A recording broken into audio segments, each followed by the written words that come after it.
Bismillahirrahmanirrahim. Alhamdulillahi rabbil alamin wassalatu wassalamu ala rasuli rabbil alamin nabiyyina Muhammad wa ala alihi wa sahbihi ajma'in. Allahumma 'allimna ma yanfa'una wa zakkirna ma nasina wanfa'na bima 'allamtana wa zidna ilma wa la haula wa la quwwata illa billahil aliyil azim. Wa ba'du. Muslimin dan muslimat, para penonton sekalian, alhamdulillah, amsayna wa amsal mulkulillah, sentiasalah kita bersyukur kepada Allah Azza wa Jalla ala kulli hal wa fi kulli hal wa na'udzu billahi min hali ahli nar. Kita minta perlindungan Allah Ta'ala daripada terjebak dengan perangai tingkah laku ahli neraka wal iyaz billah. Kita masih lagi dalam program kita, iaitulah bacaan secara ringkasnya kepada kitab Al-Alamul Akhir, iaitu pengembaraan ke alam akhirat. Pada kali ini dalam siri yang iaitu siri yang ke-7, asbabu, sebab-sebab yang menyebabkan seorang itu terkena azab kubur wal-iyazubillah. Kita minta perlindungan Allah Ta'ala daripada perkara yang menakutkan ini. Sebab azab kubur ini di antara azab yang telah kita sebut dalil-dalilnya dalam siri yang lepas, menunjukkan bahawa perkara itu akan berlaku. Baiklah muslimin dan muslimat, para penonton sekalian, untuk menyelamatkan kita, maka pada siri ini kita akan belajar, kita akan mengenali asbab, beberapa sebab yang menjadikan seorang itu terkena azab kubur. Yang pertama, setelah kita kaji, kita teliti kepada nusus, nas syarak, beberapa hadis yang menunjukkan bahawa ada amalan-amalan yang menyebabkan seorang itu terkena azab kubur. Terkena azab kubur. Maka kita untuk nak menyelamatkan kita daripada perkara yang dahsyat ini, marilah kita belajar secara ringkasnya, insya-Allah, beberapa bilangan yang ada. Kata di para ulama, kun haziran mutayaqqizan, adalah kita sentiasa hazar, berhati-hati dan sedar bahawa di hadapan kita ada laluan yang sangat sukar untuk kita hadapi, iaitulah lorong yang pertama apabila kita dimasukkan ke dalam kubur ataupun kita berada di alam barzakh setelah kita mati. Tak kiralah masuk kubur ke tak masuk kubur, orang duduk di alam barzakh itulah yang telah mereka akan diuji oleh Allah Azza wa Jalla. Yang pertama, tanda, para penonton, para jemaah boleh tanda supaya kita beringat-ingat dan berhati-hati apakah sebab-sebab yang menyebabkan seorang itu terkena azab kubur. Yang pertama, asyirku wal kufru. Allahu Akbar. Syirik dan kufur terhadap Allah Azza wa Jalla. Syirik adalah merupakan sebesar-besar dosa, dosa yang paling besar sekali. Inna syirka la zulmun azim. Syirik itulah kezaliman yang paling besar dalam bidang akidah. Adapun dalam bidang muamalah, maka banyak lagilah perkara-perkara zalim, kan? Tapi dalam bab akidah, bab kepercayaan kita kepada Allah Azza wa Jalla, maka syirik itu adalah merupakan suatu perkara yang besar. Dan kawan kepada syirik, kufur. Kufur, syirik. Maka kerana itu, para jemaah sekalian, jangan sekali-kali kita cuai ataupun lalai daripada mempelajari perkara-perkara yang boleh menyelamatkan kita daripada azab kubur dan juga mengenali sebab-sebab yang membawa kepada azab kubur wal-iyazbillah. Dalam hadis yang panjang yang telah kita dengar, kan, hadis Al-Bara dan hadis-hadis yang lain dalam siri yang lepas, saya tak nak ulang baliklah. Saya harap para pelajar, para penonton boleh ulang balik dalam siri kita, dalam rakaman kita yang lalu. Dalam hadis itu, summa yuqayyad lahu a'ma abkam. ma'ahu mirzabbah min hadid. Mana Allah Ta'ala hantar mari kepada dia, siapa dia? Malaikat yang cukup garang. Bersama dengan dia mirzabbah. Mirzabbah ni ada mitraqah. Mitraqah makna tukul, pemukul daripada besi. Lau duriba biha jabalun lasara turaban. Dalam hadis ni kata apa? Kalaulah pemukul tadi, besi tadi dipukulnya bukit, bukit akan jadi hancur, jadi tanah. Allahu Akbar. Fayadribuhu biha darbatan, maka dipukul dengan dia satu pukulan yang didengari di antara timur dengan barat, illa thaqalaini, kecuali dua makhluk, iaitulah jin dan manusia yang tak dengar. Dua makhluk ni sebab dia ada taklif. Maka Allah sembunyikan ini supaya kita beramal dengan keyakinan kita kepada nas-nas yang ada, dan kita tak payah tengok buat lakonan ke, buat filem ke, buat drama tanah kubur, tak perlu. Kita sudah ada keimanan kita kepada Allah Azza wa Jalla. Fayasiru turaban, bila dia pukul, maka orang tu jadi tanah, hancur. Summa tu'alu fihi ruh, kemudian dihidupkan balik. Allahu Akbar. Tak habis-habis. Hadis ini dikeluar oleh Imam Abu Daud dengan sanad yang sahih, dan ada lagi satu riwayat. Dalam riwayat menyebut tentang berat mana tukul, pemukul itu besar mana. Allahu Akbar. Lau ijtama'a 'alaiha min bainil khafiqain lam yuqilluha. Masya Allah, tabaraka. Dia kata kalau berkumpulnya manusia ramai-ramai nak angkat pemukul tadi, mereka tak mampu nak angkat. Orang Kelantan kata tak gerak nak pikul. Allahu Akbar. Yashta'ilu minha qabrahu naran. Allah Ta'ala jadikan kubur dia neraka, dan disempitkan kubur sehingga tulang rusuknya berselisih. Adla' mana tulang rusuk dia begini, jadi macam ni. Nas'alullah as-salamata wal afiyah. Kita minta selamat. Hadis ini dikeluar oleh Imam Baihaqi dalam Syu'abul Iman, dan lain-lain. Ibnu Jarir juga mengeluarkannya. Jadi para ulama mengatakan fi sanadihi maqal, dan ada yang mengatakan sanad dia baik. Yang penting bagi kita hadis yang pertama tadi sudah jelas. Cuma kita nak tahu dari sudut besar mana dia punya tukul. Itu sebab yang pertama. Kemudian kita berpindah kepada sebab yang kedua, adamut tanazzuh minal bauli. Orang ni orang yang tidak bersuci, tak bersihkan diri dia daripada kencing. Ini kita takut ni. Kita ni kadang-kadang orang panggil cincai begitu, yang main-main. Ada kalanya kita jaga molek, tapi tandas kita tu di-share oleh anak kita. Adakah dia basuh kencing betul-betul? Nanti dengan air kencing dia tu duduk main, yang menyebabkan kita pijak. Hati-hatilah, yang penting jagalah diri kita. Tapi dalam hadis ni menyebutkan air kencing dia sendiri yang tidak tak jaga.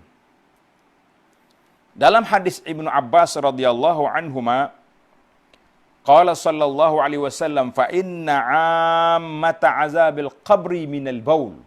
Ammah, tengok dalam hadis ni kata ammatu 'azabil qabri, banyaknya isu yang menyebabkan azab kubur ini minal baul, daripada kencing. Dalam hadis yang kita baca dalam siri yang lepas baca, dan hari ini kita akan baca lagi, Nabi kata apa?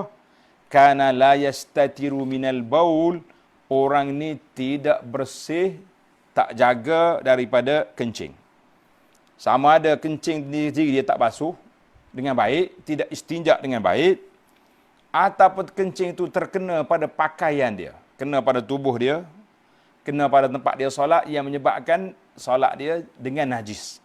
Wal'iyazubillah, maka orang ni juga, orang ni akan kena azab kubur. Ini yang kita takut. Allahu Akbar. Yang ketiga, an-namimah. An-namimah, apa makna namimah? Batu api. Tanda. Yang ketiga, batu api. Hiya naqlul kalam bainan nasi ala sabili ihdathil khusumat wal masyakil wal ifsad. Namimah ni batu api, iaitulah memindah cakap. di antara manusia dengan cara nak menimbulkan permusuhan, menimbulkan masalah dan merusakkan hubungan. Itu dipanggil batu api. Sekarang ni batu api banyak sekali para jemaah sekalian. Banyak sekali batu api. Kau tak banyak? Macam-macam cara batu api. Sama ada orang kampung mari bisik sama dia. Dia tanya, awak kan? Awak tahu tak? Tu, yang duduk sebelah awak tu, dekat masjid tu. Atas masjid tu kalau waktu solat dia duduk sebelah awak. Ataupun belah kanan, belah kiri waktu kuliah. Tu kenal? Tak kenal. Oh, dia ni depan tu baik tu, tapi belakang dia kata apa dengan awak? Itu dia panggil batu api. Nak laga-lagakan orang. Itu peringkat individu. Peringkat nasional, di antara batu api yang melaga-lagakan orang ini, iaitulah wartawan-wartawan, portal-portal berita yang saya tak nak namakan di sini, takut saya pula jadi batu api, tapi tuan-tuan boleh kesan sendiri. Tengok ada jenis portal, ada jenis berita, kerja dia nak melaga-lagakan orang. Orang cakap lain, dia ambil tajuk, dia putar belik. Bila orang marah esok, buat satu ruang kecil je, permohonan maaf. Buat apa? Awak dah timbulkan masalah. 1 hari, 2 hari dalam negara yang menyebabkan orang ni hentam orang ni, orang pukul orang ni. Maka ini semua ni kerja batu api. Kalau kita ada maklumat yang kita rasa nak sampaikan dengan cara baik, sampaikan.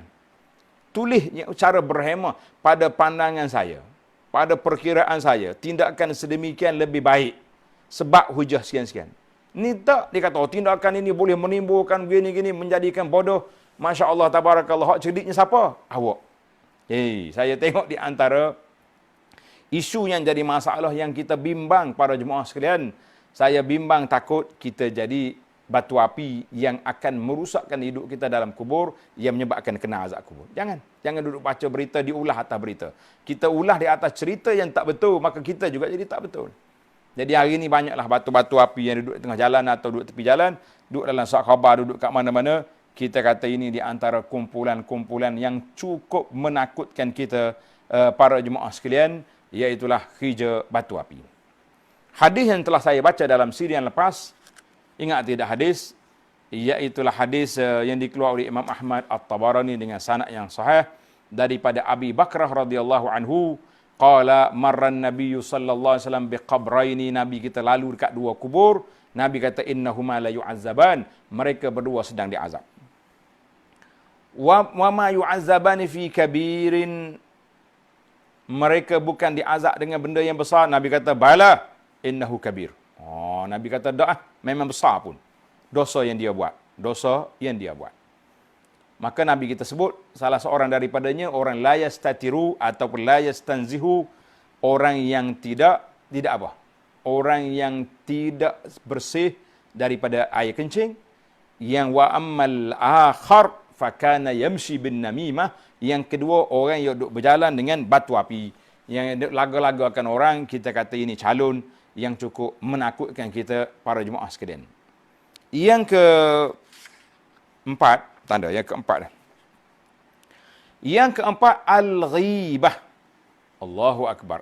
Al-ghibah. Al-ghibah iaitulah mengumpat. Yang tadi batu api itu kita duduk laga orang. Ia ni mengumpat ni kita duduk mengata dengan orang. Ni dia ada 2. Saya tak laga, saya kata je. Ini mengumpat. Yang tadi yang duk laga-laga bisik itu batu api.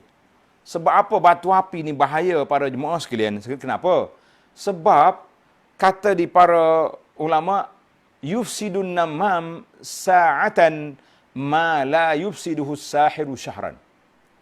Si batu api ni mampu untuk nak memecah belahkan, memutuskan perhubungan di antara manusia dalam masa beberapa saat yang tak mampu dibuat oleh ahli sihir berbulan-bulan. Ahli sihir hantar mari dia punya sihir. Tapi alhamdulillah dengan kita doa amal zikir pagi petang, zikir kita pagi kita baca, perisai Muslim sentiasa kita hafal. Contohnya, pagi kita baca zikir, petang kita baca zikir, insya-Allah sihir mari tak masuk. Tapi si batu api mari dekat telinga 2 minit yakfi. Lepas solat Isyak tengok muka ni nak salam, paling muka lain dah. Tengok. Tak mau salam dah. Zaman Covid ni tak apa, tak salam. Kita isyarat je. Tapi zaman lain tu, Masya Allah, tabarakallah. Ini. Kemudian, al-ghibah lah. Ghibah ni makna, Nabi kata apa ghibah? Apa dia definisi ghibah? Tanda. Zikruka akhaka bima yakrah. Zikruka akhaka bima yakrah. Kamu sebut tentang saudara kamu, apa yang dia tak suka, itu nama dia mengumpat. Sahabat tanya, Ya Rasulullah, in kana fihi ma qultu. Kalau betul saya cakap tadi. Nabi kata, kalau betul lah mengumpat. Kalau tak betul, faqad bahattahu, kamu dah buat fitnah kepada dia. Mana orang yang cakap orang ni dua ya. Sama ada dia buat fitnah kepada orang, atau dia mengumpat orang, itulah. Sebab itulah kita ni, kadang-kadang, mata kita ni kata orang biar jadi mata lebah, jangan jadi mata lalat. Mata lalat ni suka cari benda buruk je. Benda-benda yang baik-baik tak nak timbulkan. Itu masalah. Baik, dalam hadis yang saya baca tadi, sekejap. Kata di Ibn Hajar rahimahullah ta'ala dalam Fathul Bari, wa akhraja Ahmad wa Tabarani bi isnadin sahih an Abi Bakrata radhiyallahu anhu qala marra Nabi sallallahu alaihi wasallam bi qabraini. Nabi lalu dengan dua buah kubur. Nabi bersebut, wa ma yu'azzaban illa fil ghibati wal baul. Dalam riwayat ni. Yang tadi yang mula-mula tadi fil fil namimah, yang ni fil ghibah. Dia mengumpat dan juga dengan sebab apa? Dengan sebab tak jaga air kencing.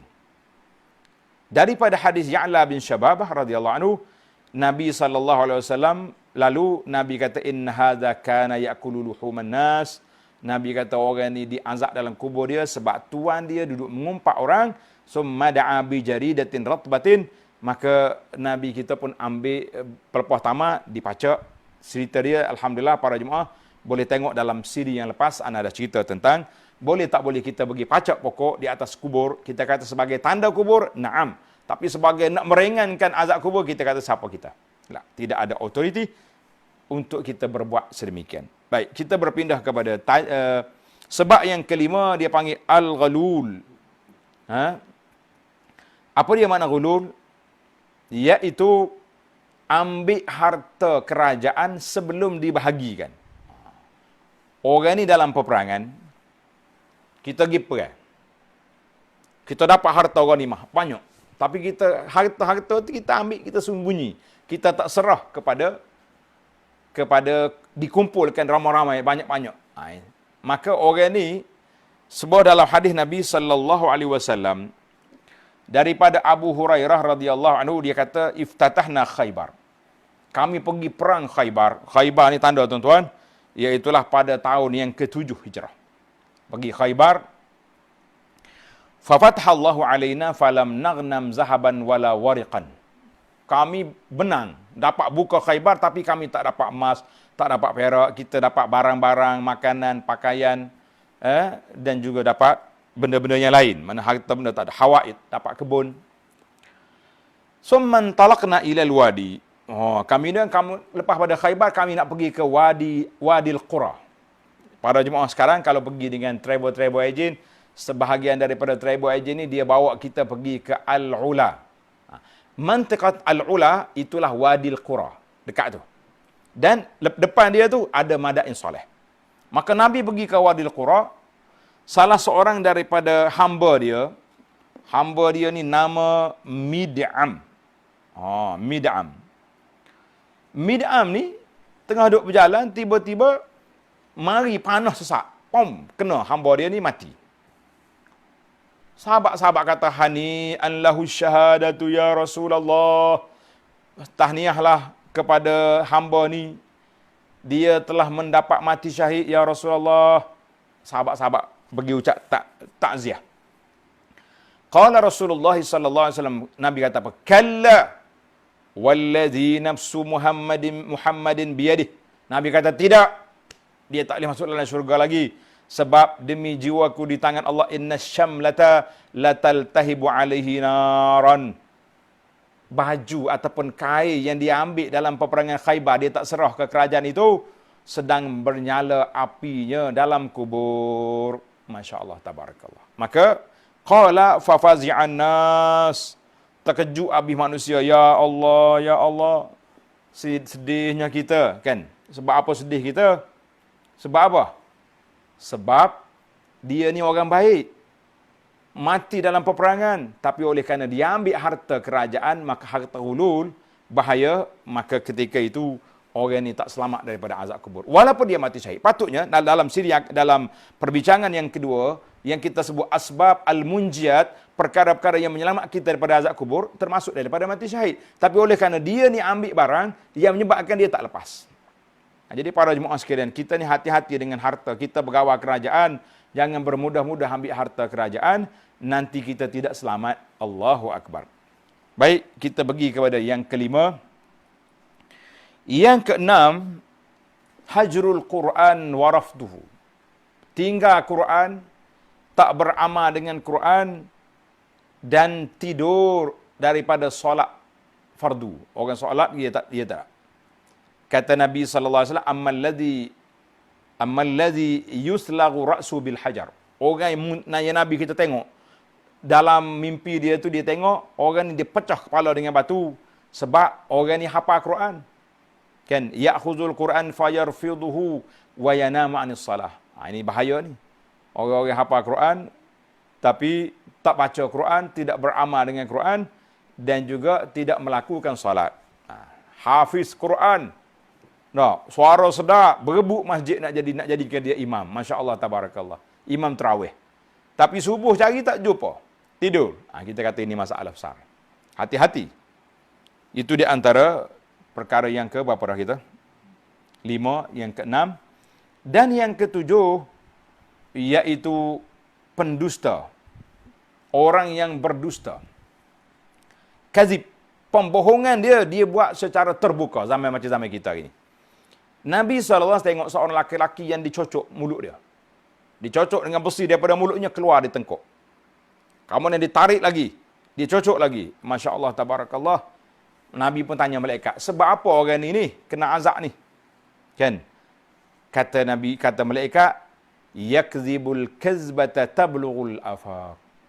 Dia buat pembohongan, pembohongan dia sampai ke pengelusuk dunia. Masya Allah, tabarakallah. Hari ini para jemaah sekalian, hati-hati. Sekali awak buat pembohongan, tulis di Facebook, tulis di Twitter, tulis di apa benda, Instagram ke apa, alat-alat yang kita hari ini. Buat video di YouTube contohnya.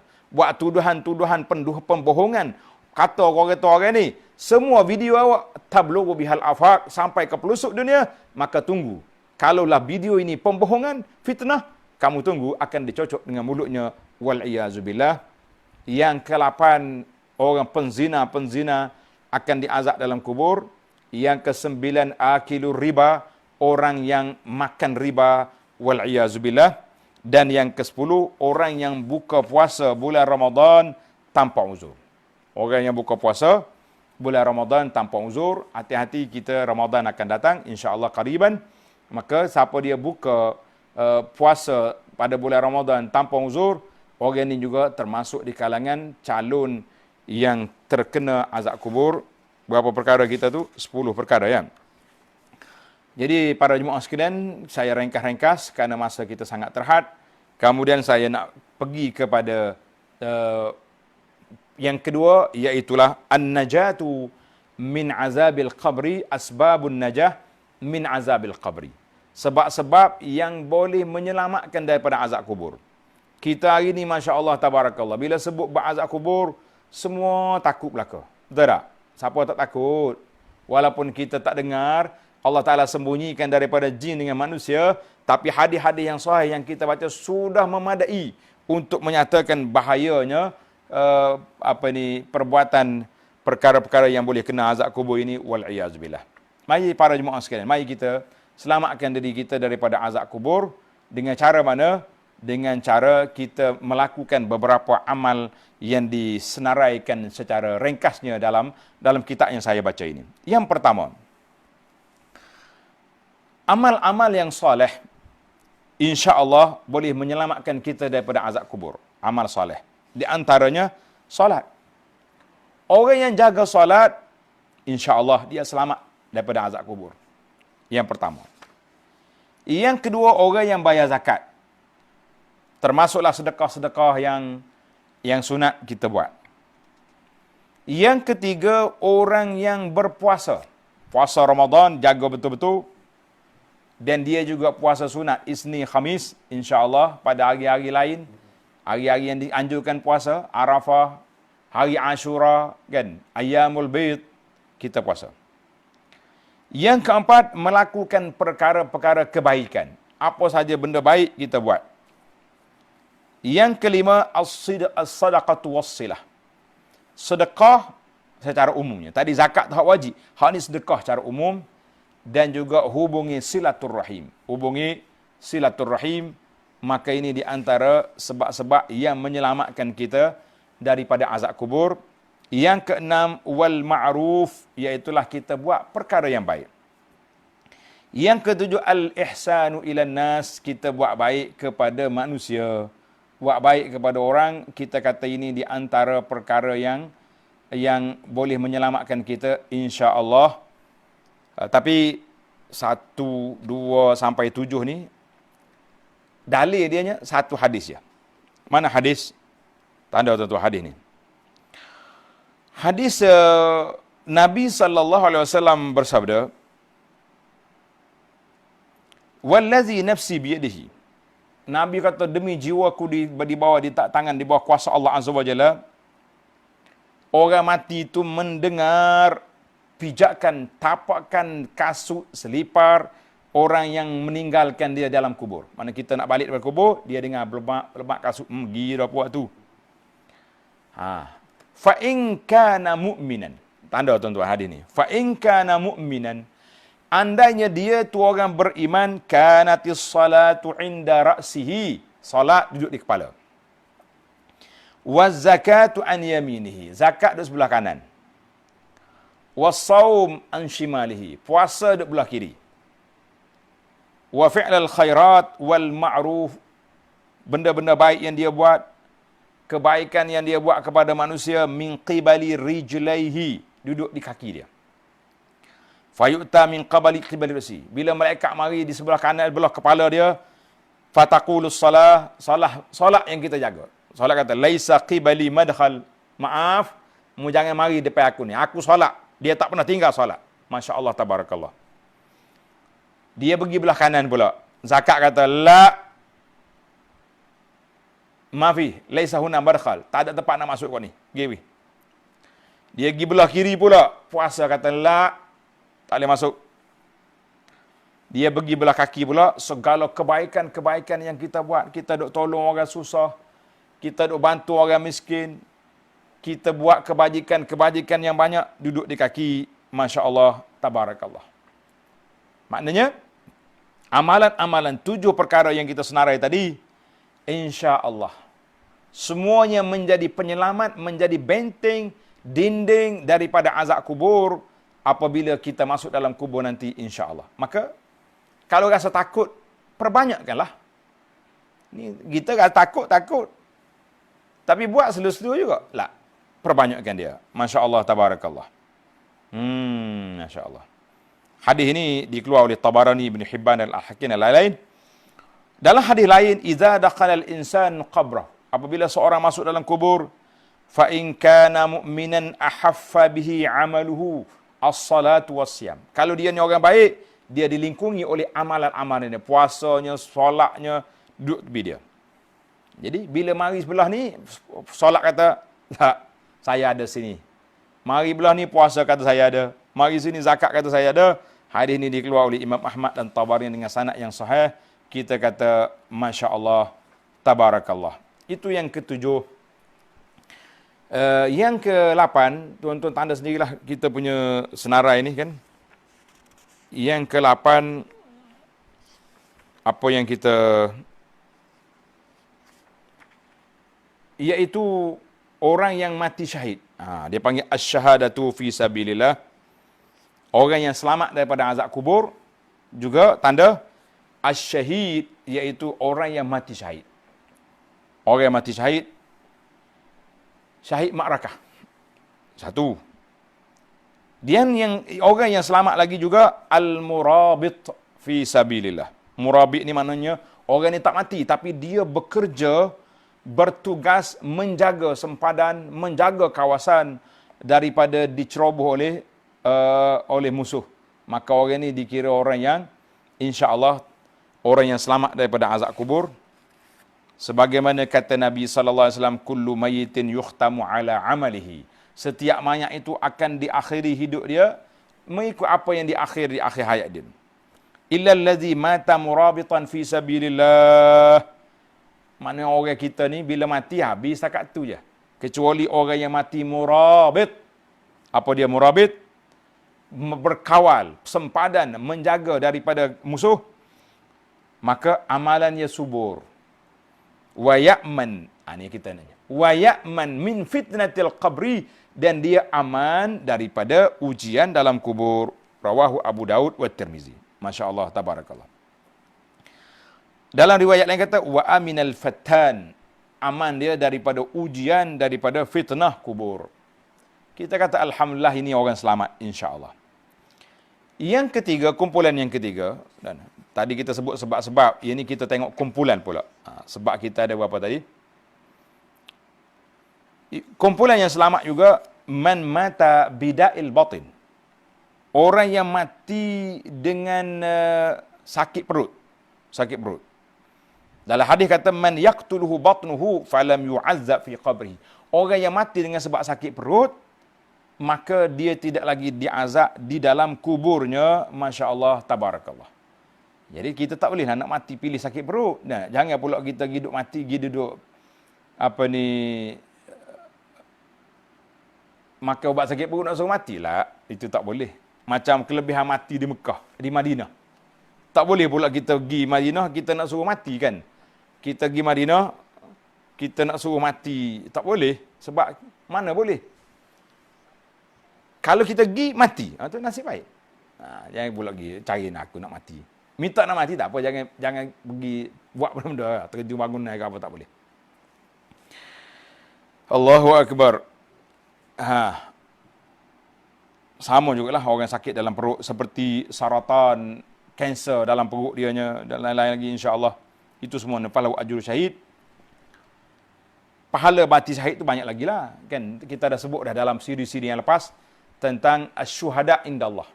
Siapa dia? Orang yang mati sakit perut, orang yang mati bersalin, mati kerana beranak, orang yang mati kena taun, kan. Jadi kita haraplah orang-orang yang kena mati dengan sebab COVID ni, kita mengharapkan, saya tak berani kata, kita kata insya-Allah mudah-mudahan mereka juga dapat pahala orang yang mati kena macam mati kena taun itu, insya-Allah. Di antara penyelamat azab kubur, tanda lagi. Yang keempat, qiraat, baca surah Tabarak, suratu Al-Mulk. Baca surah Al-Mulk atau surah Tabarakallazi biyadihil mulk. Kata Nabi sallallahu alaihi wasallam, inna suratan minal Quran 30 ayat. Ada dalam Quran itu 30 ayat. 30 ayat yang akan beri syafaat kepada mana-mana orang yang membacanya sehingga diampunkan dosa dia, iaitulah surah Tabarakallazi biyadihil mulk. Hadis ini riwayat Imam Ahmad, dan ada juga riwayat lain yang mengatakan suratul mulk hiyal mani'atu min azabil qabri. Surah Al-Mulk itu Al-Mani, dia panggil nama dengan nama Al-Mani'ah. Apa dia Mani'ah? Iaitulah yang menghalang kita daripada azab kubur. Hiya al-munjiyah, tunjihi min azabil qabri. Maka kata di para ulama, bukan baca malam ni sekali, lepas tu pakai jadi dah. Tak.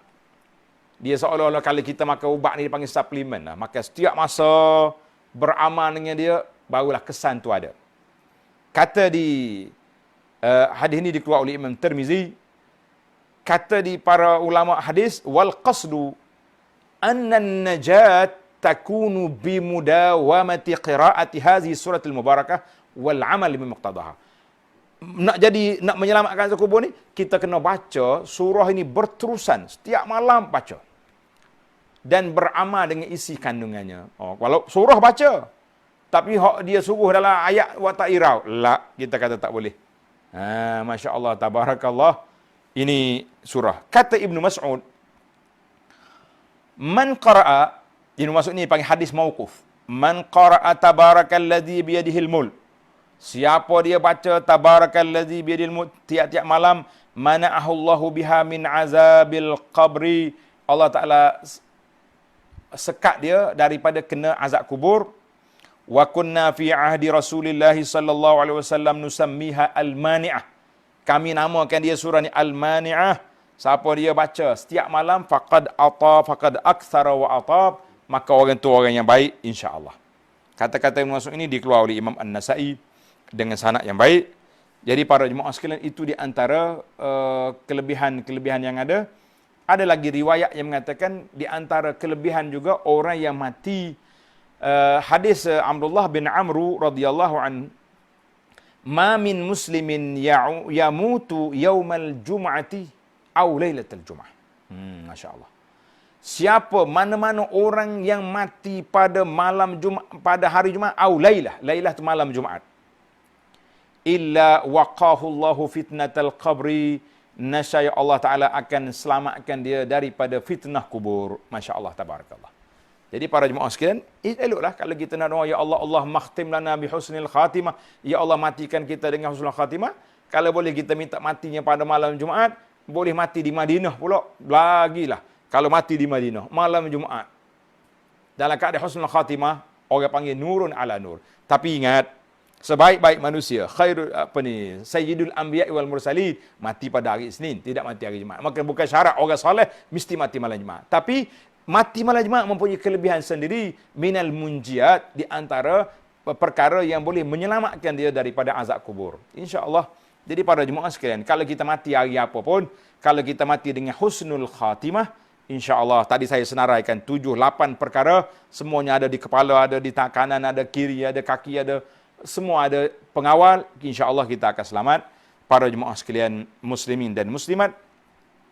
Kemudian di antara lagi yang kita kena buat para jemaah sekalian, iaitulah al-isti'azah.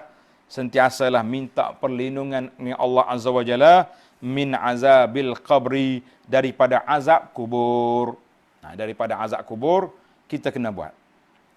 Sebagaimana hadis Nabi sallallahu alaihi wasallam, Nabi kita baca di akhir solat dia. Nabi kata, "Iza tashahhada ahadukum."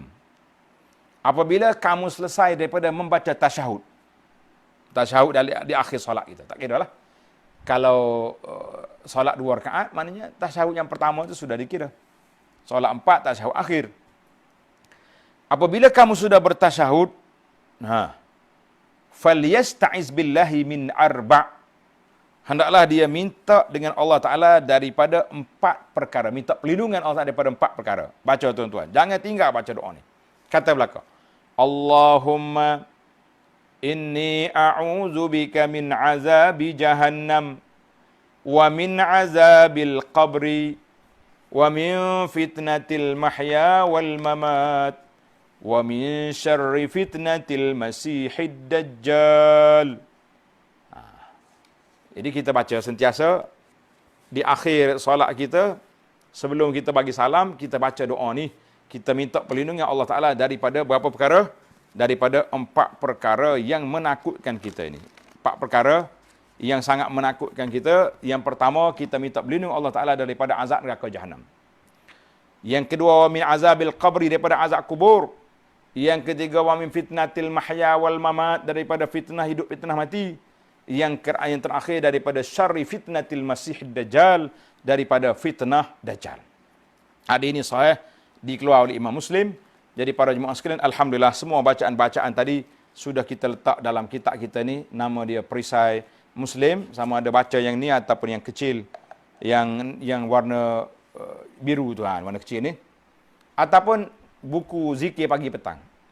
Zikir pagi petang dengan kad kuning yang saya duk bagi tu. Insya-Allah nanti tuan-tuan boleh ambil dalam, tengok di Facebook saya, dalam YouTube ni kita akan letak zikir bacaan di akhir solat. Tujuan saya nak sebarkan kebaikan ini supaya para jemaah sekalian dapat. Kita ambil dalam kitab Perisai Muslim ada, sama ada naskah ni atau naskah ni ada, dalam buku zikir pagi petang yang saya usahakan itu pun ada.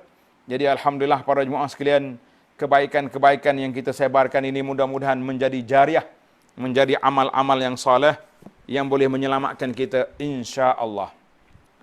Di antara doa lagi hak Nabi kita ajar.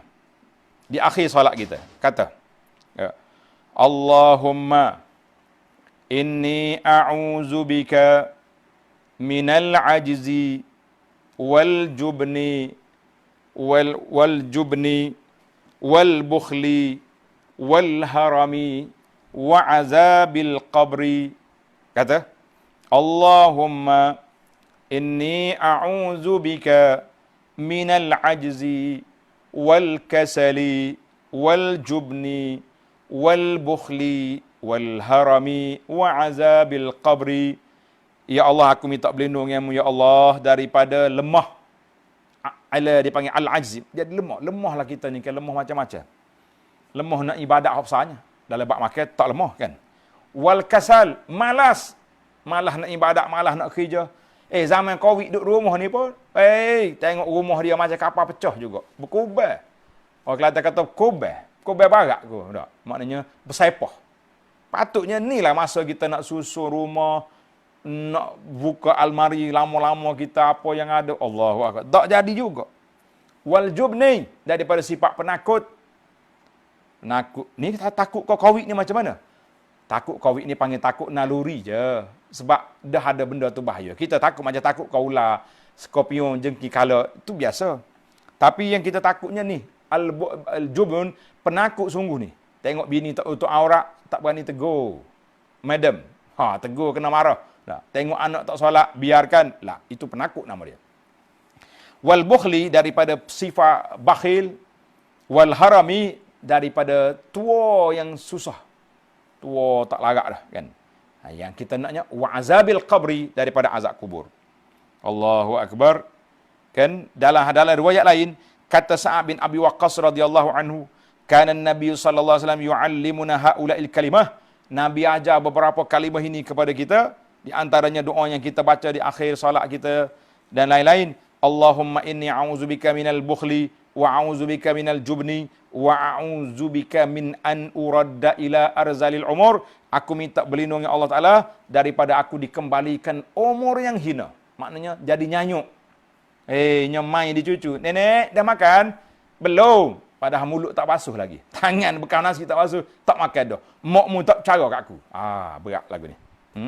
Wa a'udzubika min fitnatid dunya wa azabil qabri.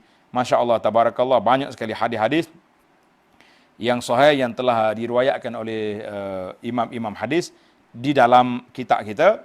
Jadi para jemaah sekalian, di antara buku yang saya usahakan bacaan di akhir solat dalam buku zikir pagi dan petang, ataupun ni yang Jawi ni, zikir pagi petang. Alhamdulillah, naskah Jawi ni saya sudah letak di Facebook. Siapa-siapa dia nak, insya-Allah boleh PM. Kita bagi admin kita akan hantar terus dalam naskah PDF. Kita ada di akhir bacaan-bacaan yang saya sebut tadi, ada belakang sini. Ni. A'udzubika min uradda, daripada nyanyuk, daripada terlalu tua, daripada penakut, dari semua ada dalam bacaan ni, ada dalam buku kita zikir pagi petang. Zikir ni boleh ambil secara percuma di Facebook, ataupun boleh ambil melalui WhatsApp mazhab Wasafi kita ni ada. InsyaAllah boleh PM ke Yayasan Pondok Sungai Durian, nanti admin kita akan balas dengan seberapa segera insya-Allah. Di antara lagi doa-doa yang kita baca ketika kita solat jenazah kepada orang itu, kita kata masya-Allah tabarakallah, muslimin dan muslimat para jemaah sekalian. Itulah 10 perkara ataupun beberapa perkara yang boleh menyelamatkan kita daripada azab kubur insya-Allah. Kata di para ulama, faedah mengetahui ahwal kedudukan ahli kubur untuk menjadi motivasi kepada kita nak meninggalkan perkara-perkara yang boleh terkena azab kubur. Tanda sikit. Kata-kata ini menarik. Dia kata, faidatun, seorang muslim, muslimah yang mengetahui keadaan dalam kubur menyebabkannya menjauhkan diri daripada sebab-sebab yang boleh menyebabkan dia kena azab kubur. Kan? Dan faedah yang kedua di akhir sebagai penutup, manil tazama bi fi'lil munjiyat min azabil qabri, siapa dia committed, siapa dia beriltizam, istiqamah melakukan amalan-amalan yang boleh menyelamatkan daripada azab kubur, fahuwa ahlun lis-sa'adati wan na'im, maka orang itulah orang yang insya-Allah orang yang bertuah, orang yang mendapat nikmat. Nas'alullaha ta'ala bi asma'ihil husna wa sifatihil ula. Kita minta dengan Allah Ta'ala dengan nama-nama yang indah, dengan sifat-sifatnya yang mulia, dengan sifatnya yang maha tinggi, supaya Allah matikan kita dengan husnul khatimah, dan Allah selamatkan kita daripada azab kubur, kita dan keluarga kita insya-Allah. Wa sallallahu wa sallam wa barak ala Muhammadin wa ala alihi wa sahbihi ajma'in. Walhamdulillahi rabbil alamin.